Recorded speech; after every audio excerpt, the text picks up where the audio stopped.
انسان تو انسان، اب بے زبان جانور بھی محفوظ نہیں ہے ظلم سے۔ یہ امیر کبیر، یہ وڈیرے، یہ کہ اپنے آپ کو کیا سمجھتے ہیں؟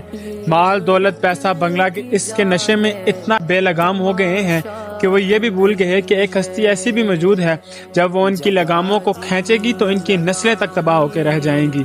سندھ کے علاقے کا ایک واقعہ نظروں سے گزرا کہ ایک اونٹنی کے بچے کی ٹانگ کاٹ دی گئی۔ وجہ یہ تھی کہ اس نے تھوڑی سی فصل کھا لی تھی۔ جو لوگوں نے سوشل میڈیا پر اس پر آواز اٹھائی، اللہ تعالیٰ انہیں بھی جزائے خیر عطا فرمائے، ورنہ یہ معاملہ ادھر ہی ٹھپ ہو کے رہ جاتا۔ آپ لوگ آواز نہ اٹھاتے تو وزیر اعلیٰ سندھ وہ متحرک نہ ہوتے اور نہ ہی یہ بات اتنے اوپر آتی اور نہ ہی اس کو انصاف ملتا۔